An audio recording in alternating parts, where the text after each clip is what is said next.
So this week we're really looking at two things. We're looking at the impacts of the French Revolution on Europe, and we're looking at these technological advancements of the Industrial Revolution.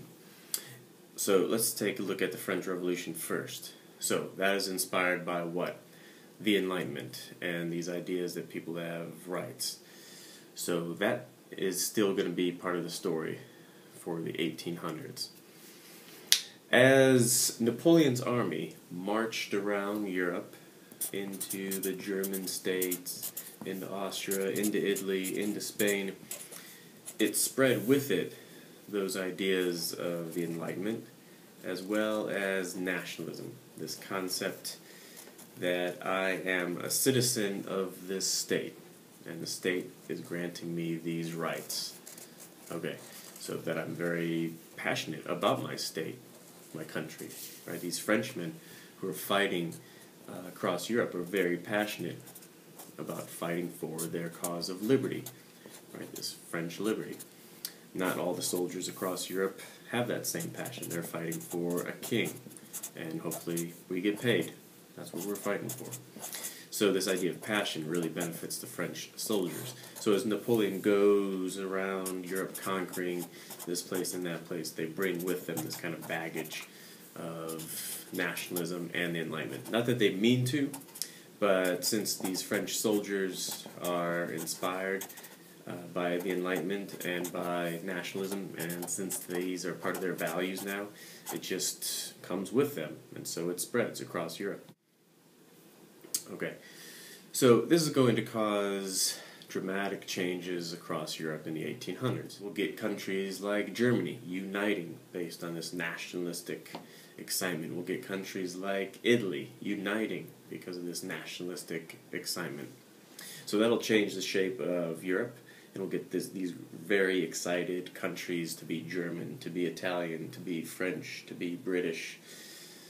That might cause problems down the road. Of course, it does help with unity in the country. Okay. The Industrial Revolution.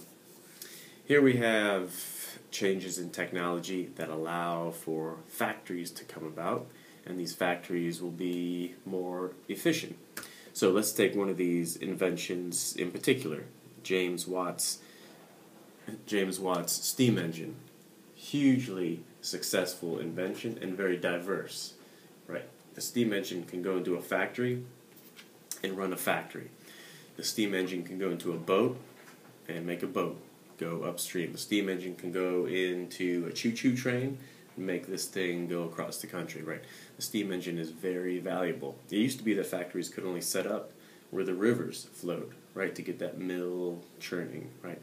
And that would cause power. Well, now you just stick a steam engine into a factory and you can put a factory wherever. It doesn't have to have any specific location. This will also help factories be faster, as they can churn out materials quicker. So factories are on the rise, which means that men and women will flock to the cities to get these new jobs in the factories. Right? This becomes the growing working class, working for these middle class factory owners, right? That bourgeoisie class. The factories are fantastic in the sense that there'll be more jobs. Overall, standard of living will increase across Europe, but there is a negative side, and the negative has a lot to do with environmental and societal. So let's take a look at the environmental first. These are hugely dirty, pollutive. That's not even a sense or word, is it? These factories pollute, right?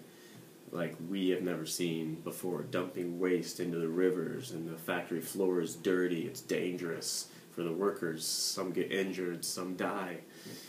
Workers live in these nasty, like close-knit buildings, very kind of dirty and crowded. So there's that component. It's also, there are no regulations on business. So an owner can pay his people whatever he wants. There's no minimum wage. He can leave the factory as dangerous as he wants. Maybe that's the cheapest way to do it, so that's what he'll do. So there's no regulation. So because workers are going to be paid very little and it's going to be dangerous, then we'll start to see some workers' movements come about where some workers will get involved to try to fight back. And this is where we'll start to see this competition between capitalism and socialism,